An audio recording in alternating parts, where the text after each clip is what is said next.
My friends, every sincere seeker on this path eventually comes to a moment when they look toward the heavens and say, "Father, why do you not answer me?"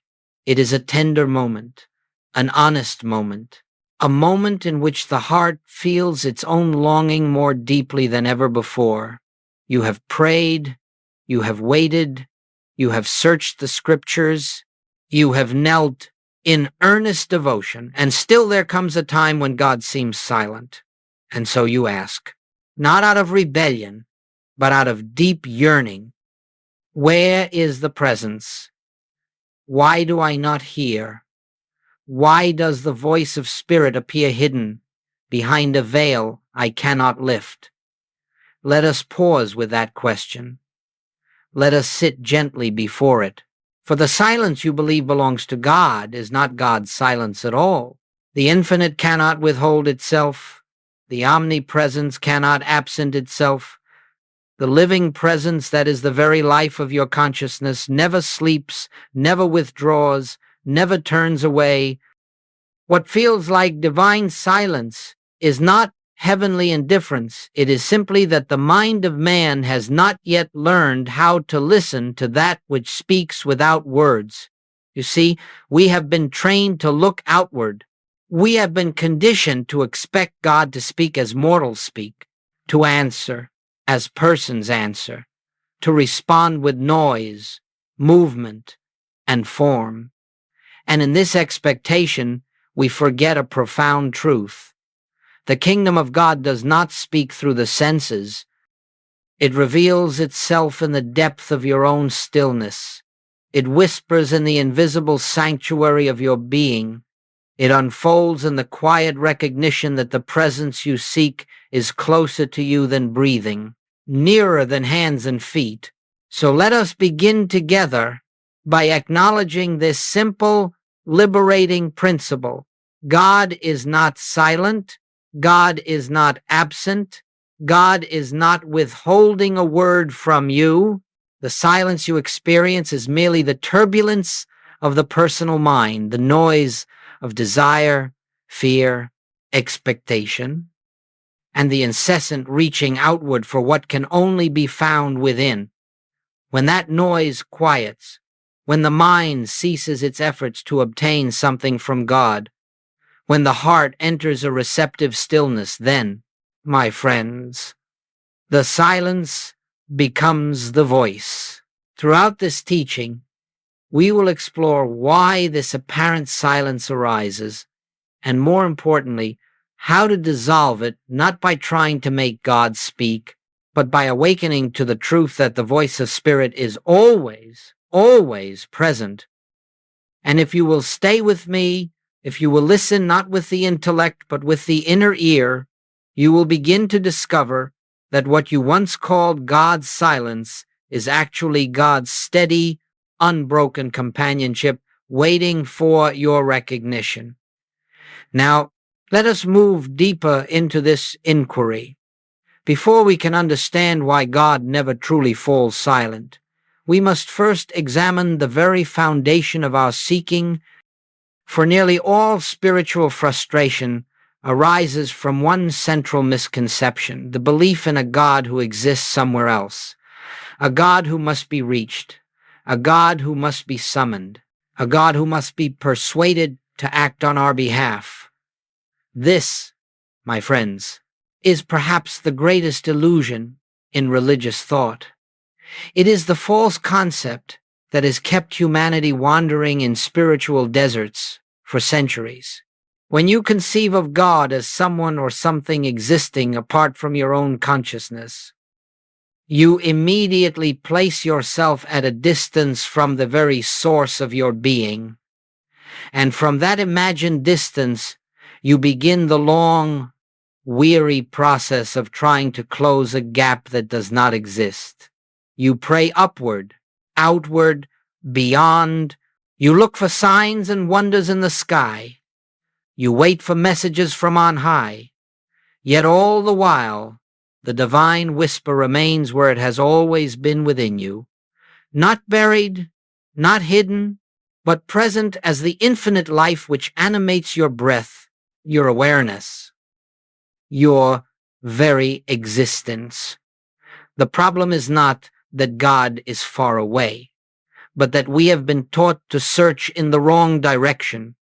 You see, the moment you imagine God as external, you create in your own consciousness a sense of separation, and that sense of separation becomes the very barrier through which the voice of spirit seems unable to penetrate. But the barrier is not real.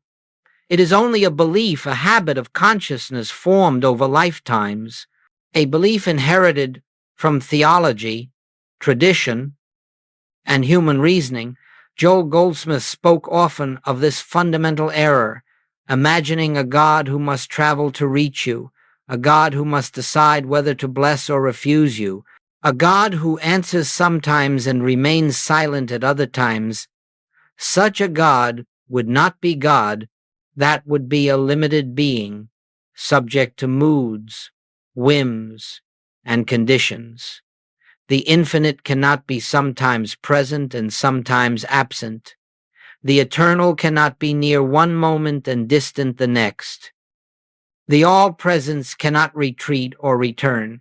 There is no separation. There never has been. The separation exists only in the human concept of God. God is not a far-off deity to be petitioned.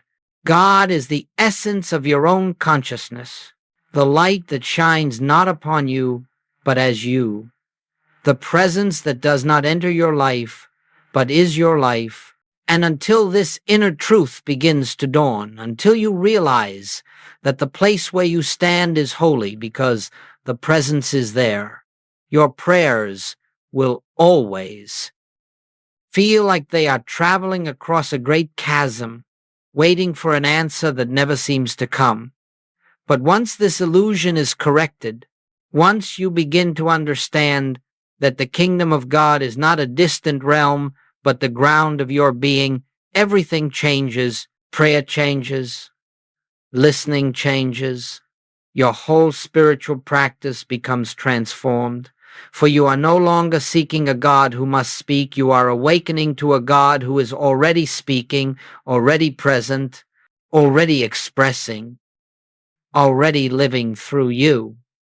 Let us now continue, for this understanding forms the foundation for all that follows. When the concept of a distant God dissolves, the seeming silence of God dissolves with it. As we continue, let us look honestly at the experience we call God's silence.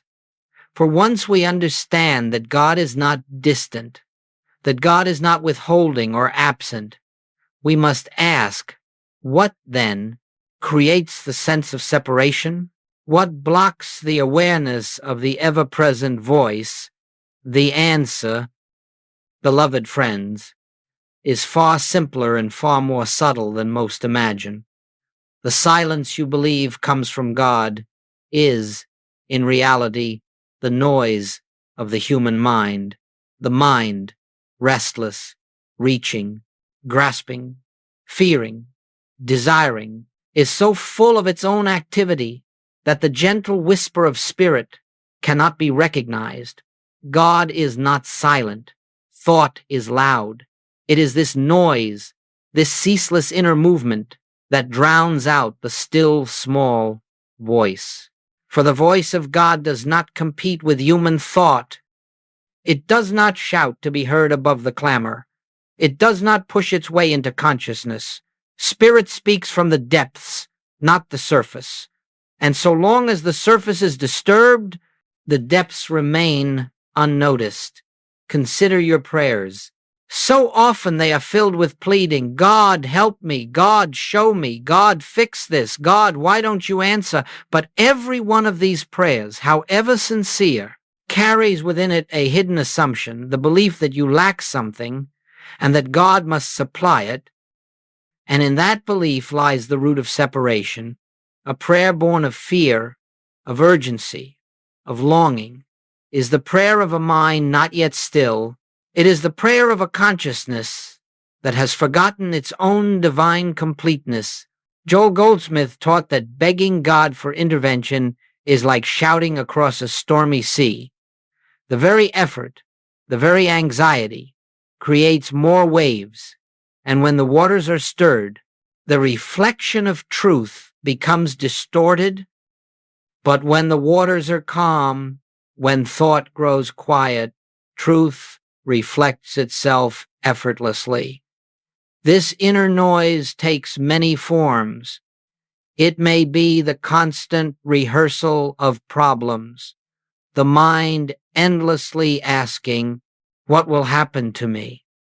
It may be the fear of lack, the worry of tomorrow, the effort to control or manipulate outer conditions. It may even be spiritual striving, the attempt to force an experience of God through willpower, effort, or intensity. All of this is noise.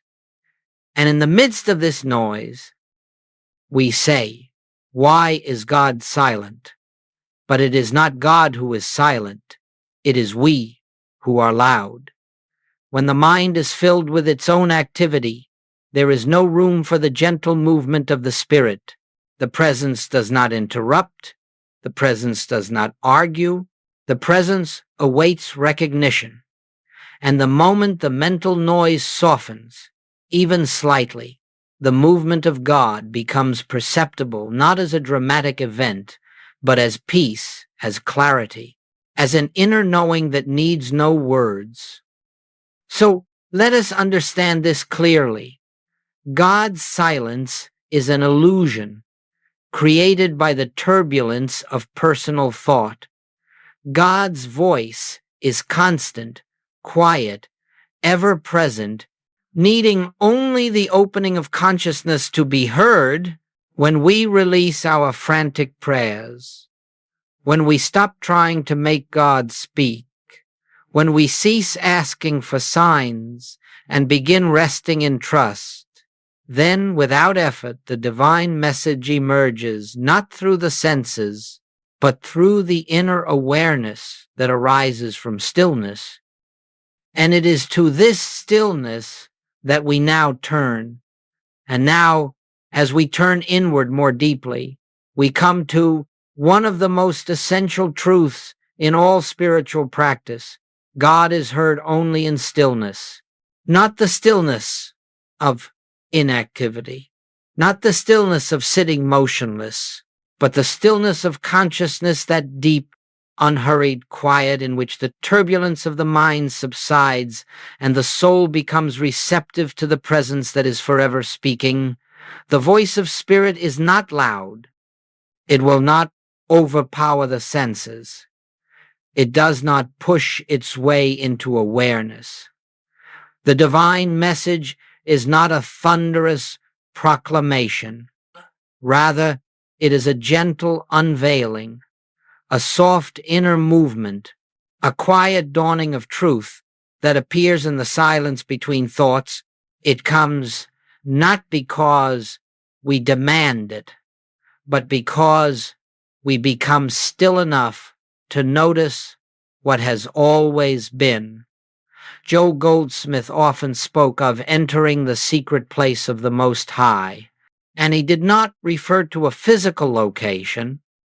He spoke of a dimension of consciousness, an atmosphere of awareness, where the personal mind grows silent and the infinite reveals itself.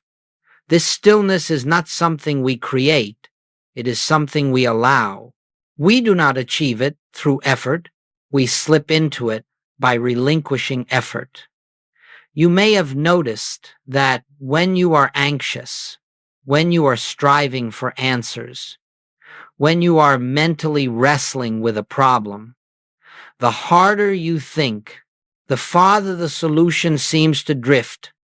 Yet when you pause, when you breathe, when you momentarily release the compulsion to solve, a subtle clarity begins to rise on its own. This is not personal thinking. This is the activity of the spirit becoming visible as inspiration. Stillness is the doorway through which the infinite enters conscious awareness. In stillness, the mind ceases to impose its own will. In stillness, the heart stops pleading for a particular outcome. In stillness, the personal sense of I must make something happen dissolves. And in that sacred pause, in that inner quiet, the presence begins to reveal itself, not as a voice speaking sentences, but as peace. It may come as a deep breath that you did not consciously take. It may come as a sudden release of tension in the chest. It may come as a sense of lightness, an unexplainable calm, a quiet confidence that does not originate from human reasoning. This, my friends, is the voice of God. For God is not heard in words. God is heard in peace. God is heard in clarity. God is heard in the transparency of consciousness. When personal thought grows still, you do not enter this stillness by force. You do not wrestle the mind into silence. You simply become aware of the presence of a deeper life within you, a presence that waits patiently for your recognition. And when recognition dawns even faintly, the silence you once feared becomes the very place where God speaks most clearly. Let us understand that stillness is not the absence of thought, but the absence of resistance. It is the moment when we stop pushing, stop grasping, stop asking, and begin allowing. In that allowing, the divine impulse emerges naturally, irresistibly, quietly. We now begin to see that God was never silent. It is only in stillness that the truth of this becomes unmistakably clear. And now, having entered the atmosphere of stillness, let us consider the next movement of spiritual realization, which Joel Goldsmith called the art of inner receptivity. Stillness prepares the ground, but receptivity invites the seed of truth to take root. Stillness quiets the mind, receptivity opens the heart, and without both, we cannot hear the gentle movement of the Spirit within us. Receptivity, my friends, is not a technique. It is not something to be mastered through practice or repetition. It is a posture of consciousness, an inner stance in which we release every trace of striving and become simply open, available, responsive to the presence that is forever seeking to reveal itself. Most prayers are attempts to reach God, but receptivity is the sacred willingness to be reached. It is the inward relaxation that says, "Speak, Lord, thy servant listens." Not tell me what I want to hear, not give me what I desire, not fix this situation, but a quiet, humble, unconditioned listening that expects nothing and welcomes everything that flows from Spirit. Joel Goldsmith would say, "Do not pray for things, pray for light." That light does not come through the manipulation of thought.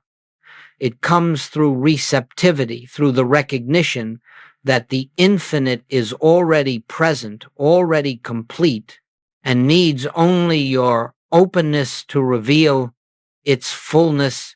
What does this receptivity feel like?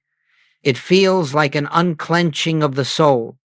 It feels like the loosening of the inner fist that is held tightly to fear, desire, and control. It feels like resting in the assurance that all good flows from within, not from without. It feels like surrender, not the surrender of defeat, but the surrender of effort. In receptivity, we release every demand we have placed upon God. We release every expectation of how our prayer should be answered. We release every fear that urges us to force an outcome. In this releasing, we make space, and into that space, the divine impulse flows, not dramatically, not forcefully, but with the unmistakable gentleness of truth that is self-evident the moment it appears. Receptivity is the letting go of personal will. Receptivity is the willingness to be taught by the Spirit. Receptivity is the capacity to receive what the mind could never imagine on its own.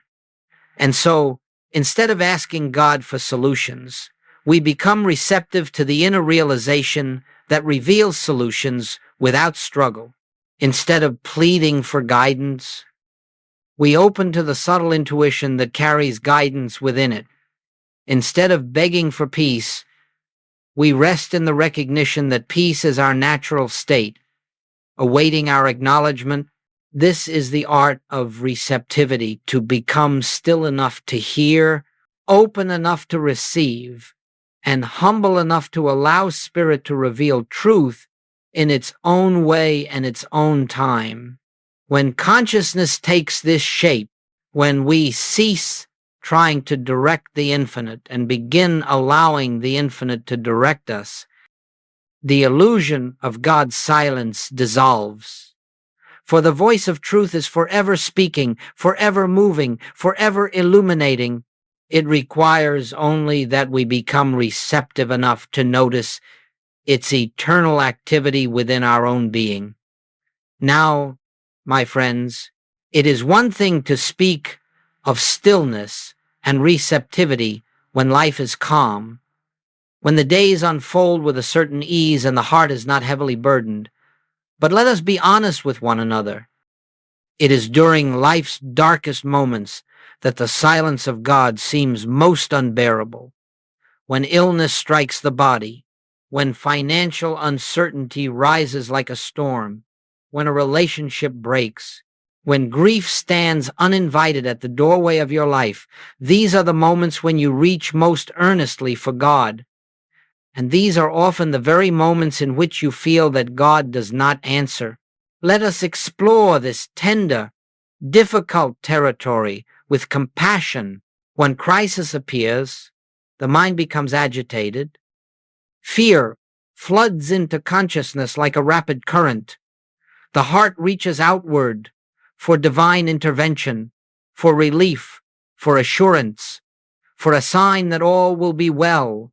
And when no immediate answer comes, when the heavens seem unmoved, we feel abandoned, unheard, forsaken. But listen carefully. It is not that God has withdrawn. It is not that God has chosen to remain silent in your hour of need. What you are experiencing is the intensity of your own fear, drowning out the quiet movement of Spirit. Joel Goldsmith often said that the greatest challenge for the seeker is not the crisis itself, but the belief that crisis has power. For the moment you fear a condition, you elevate that condition to the status of a second power, one capable of overshadowing God's presence, and in that belief, fear expands, thought becomes turbulent, and the inner doorway to stillness narrows. It is this turbulence, not divine silence, that obscures the gentle movement of Spirit. Understand this truth. Crisis does not silence God. Crisis only amplifies the noise of the human mind.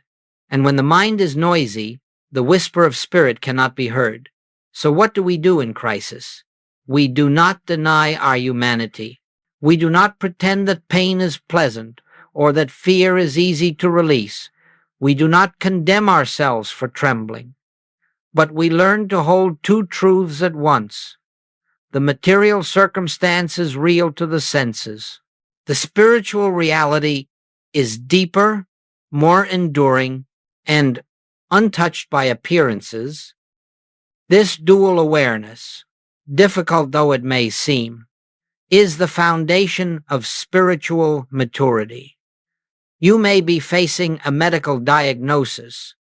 On the human level, you address it with wisdom, care, and whatever practical steps are called for, but within your consciousness, you quietly, gently, persistently recognize that your true being, the life which animates you, is whole, eternal, and unharmed. You do not deny the condition. You deny its power to separate you from the presence. You may be facing financial uncertainty. On the human level, you make prudent adjustments, seek counsel, and act responsibly. But in the deeper sanctuary of your awareness, you rest in the truth that supply does not come from the world, it flows from the infinite source within your own consciousness. You do not deny the bills, you deny the belief that your good is external. You may be enduring the loss of someone you love. You grieve, honestly. You feel the ache of the heart, and you honor the human experience of sorrow. But beneath the grief, you hold to the understanding that life is indestructible, eternal, forever flowing, that spirit does not end, and therefore nothing real is ever truly lost. You do not deny your tears. You deny the belief that death has triumphed over life. In each of these, God is not silent. Your grief, your fear, your despair are simply louder than the whisper of the presence. But as you breathe, as you soften, as you acknowledge spirit even faintly, the noise begins to quiet. And into that quiet, the gentle tide of divine peace enters, not as an escape from the crisis, but as a deeper strength within it. The presence does not always change the circumstance immediately, but it always changes you. And when consciousness is changed, circumstances eventually follow. Let us continue. For now that we understand the role of fear and crisis, we must explore how the voice of God actually reveals itself within consciousness. Let us now consider something that has perplexed spiritual seekers for generations. How does God speak? What does divine guidance actually feel like? For many of you, the reason you believe God is silent is not because spirit has failed to speak, but because you have been looking for the wrong kind of voice. The human mind imagines divine guidance as something dramatic, a flash of light, a thunderous word, a sudden, unmistakable revelation. But the spirit does not enter consciousness through the theatrical. God is not found in the earthquake, nor in the fire, nor in the mighty wind. The divine guidance that Joel Goldsmith spoke of arises exactly where we least expect it, in the stillness, in the gentleness, in the subtle shift of inner awareness. You may sit in meditation expecting a message, a sentence, a clear directive, and when none appears, you say, God did not speak. But listen carefully. God rarely speaks in sentences. God reveals himself in silence, and that silence carries its own language. The divine message is not a human word. It is a spiritual impulse. What does that impulse feel like? It may come as a softening of fear, a peace that settles over you like a quiet dawn. It may come as a sense of clarity where confusion once stood. It may come as a calm direction this way, though no words are spoken. Sometimes it arrives as a gentle intuition that seems so natural you almost dismiss it as your own thought. But it is not your thought. It is spirit moving through your consciousness, clothed in the simplicity of your own awareness. Joel Goldsmith used to say, the activity of the Christ is quiet. It comes without fanfare. And so you must learn to recognize guidance, not by its volume, but by its quality.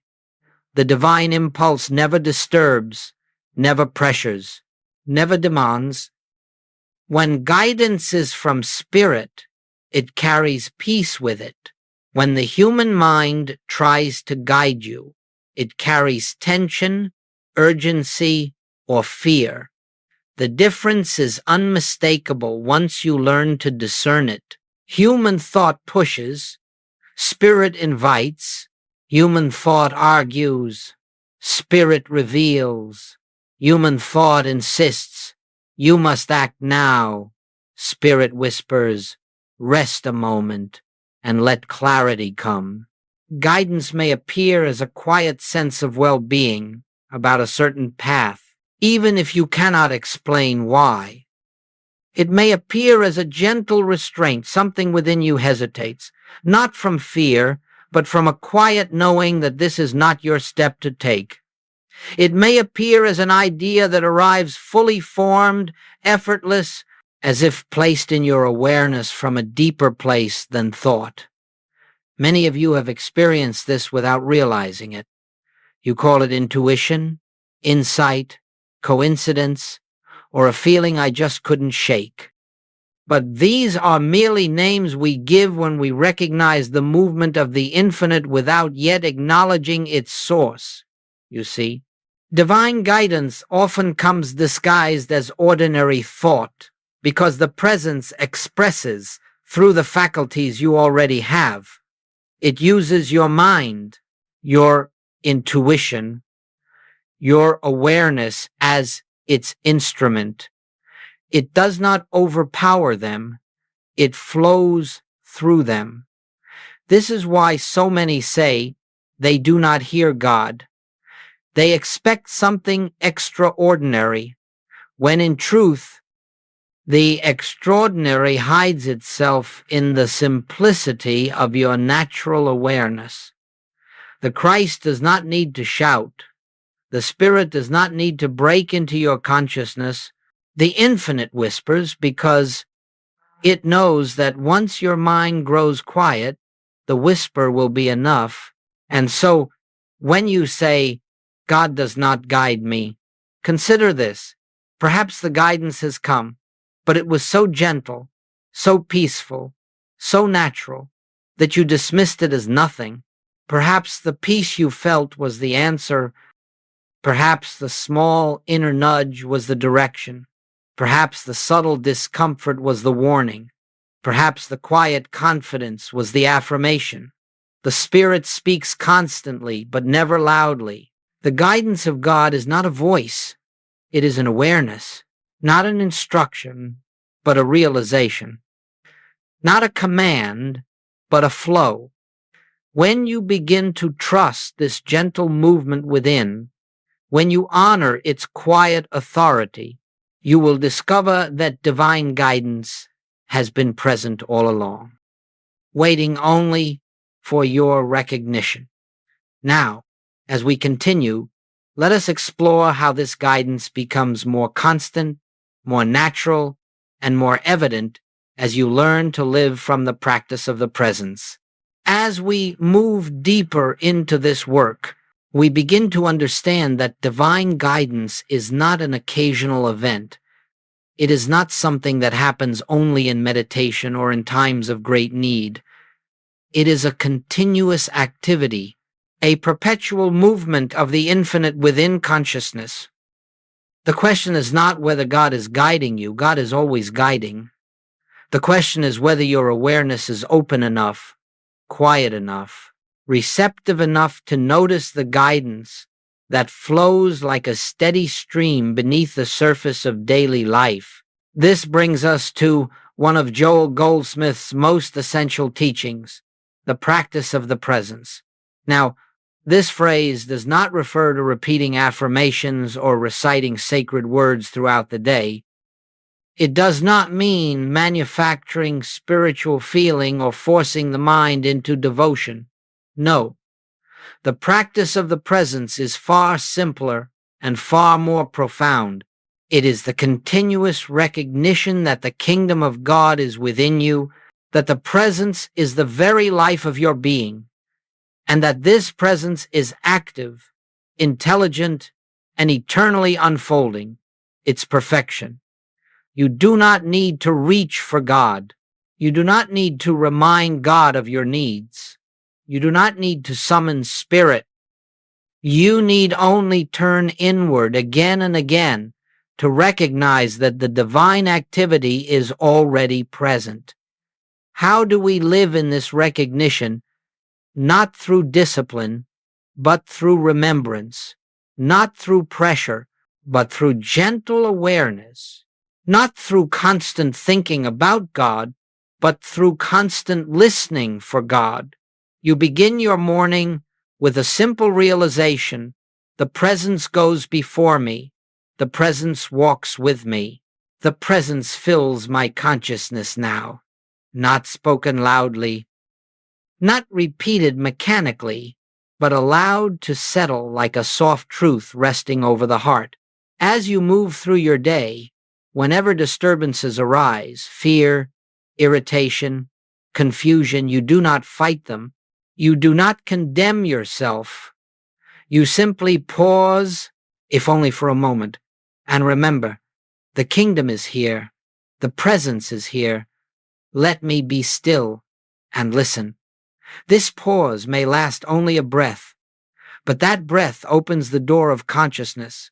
In that instant, the mind's momentum slows, the emotional reaction softens, and the quiet movement of spirit becomes perceptible again. Living in constant listening does not mean abandoning your responsibilities or withdrawing from the world. It means carrying the awareness of God within every activity, preparing a meal, speaking with a loved one, engaging in work, facing challenges. You are not trying to bring God into these experiences. You are recognizing that God is already the substance, harmony, and intelligence of every experience. Over time, this gentle practice creates a shift, so subtle you may not notice it at first.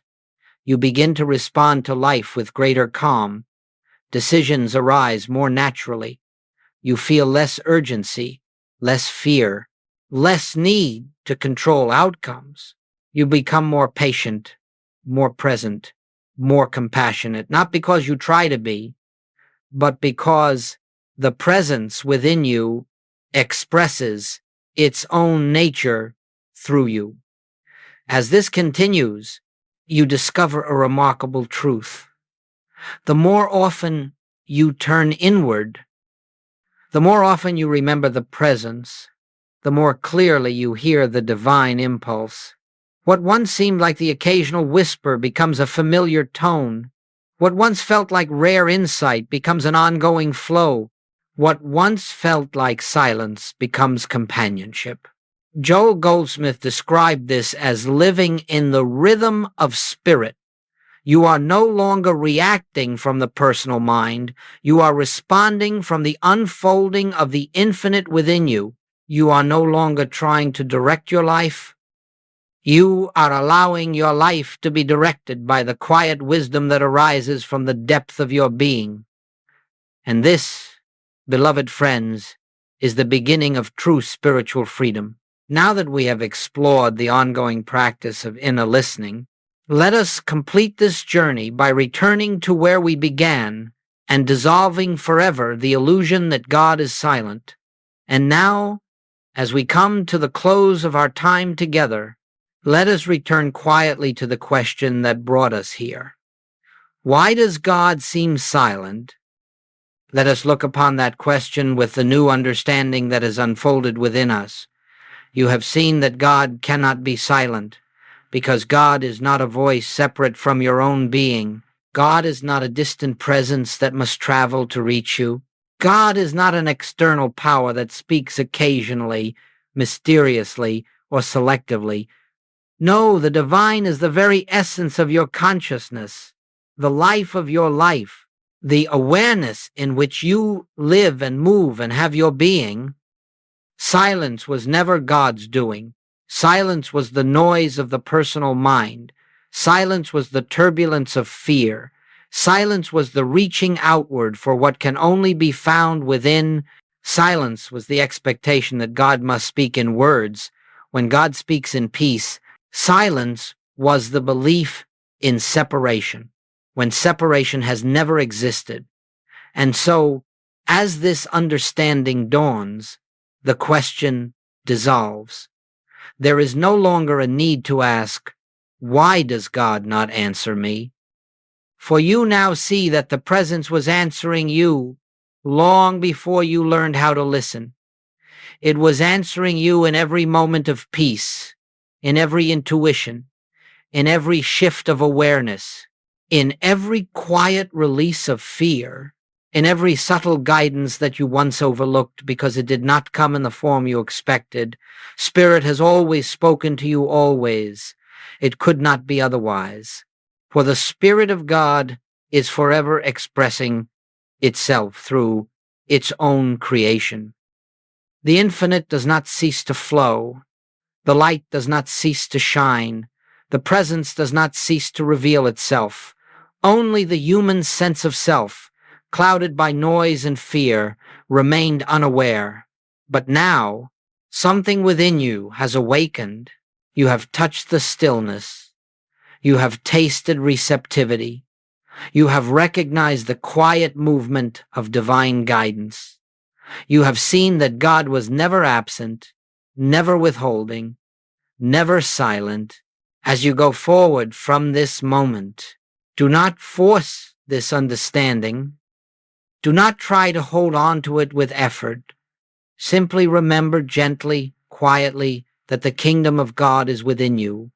In the smallest pause of the day, in the simplest breath of awareness, in the quiet turning of thought toward the presence, you create the openness through which Spirit reveals its unbroken communion. Do not be concerned if the mind becomes noisy again.